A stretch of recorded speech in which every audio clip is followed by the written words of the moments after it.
Good morning, everybody. The 32nd segment of Think Before You Speak, the Loza Shemirat Halashon with clarity.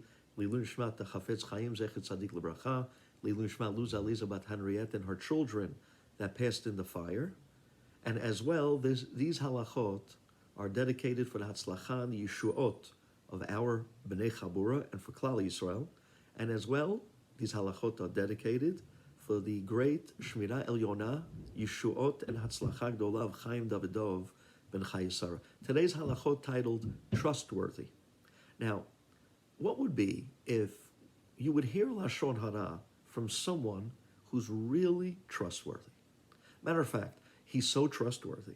He's as trustworthy as two witnesses.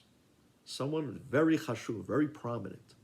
Are you allowed to believe that Lashon Hara? The answer is no.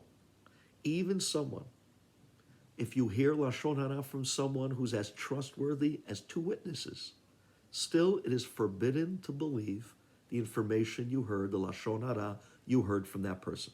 Let alone that person, even a hush of a person, should not be speaking Lashon Hara like that in the first place. But if you hear it, you're not allowed to believe it. Now, if someone is trustworthy as two witnesses, a very hush of a person, would speak Lashon Hara for a permitted purpose, for instance, for a constructive purpose, like they would go over to someone's rabbi, and they would tell the rabbi information about the rabbi's congregant, that the rabbi would need to know in order to rebuke the subject that the speaker is talking about. Then the speaker is allowed to tell the rabbi the information in order to rebuke the subject if the speaker saw the information firsthand and there was no way to judge the subject favorably other than the way he saw it.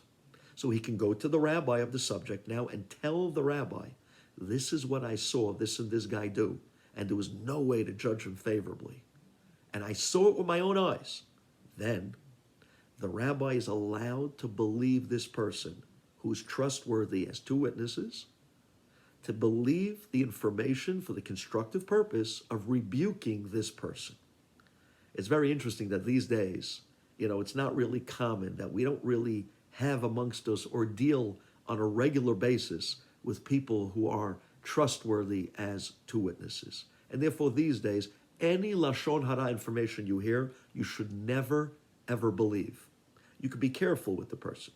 You could protect yourself from the person. But to believe the information as true is absolutely forbidden.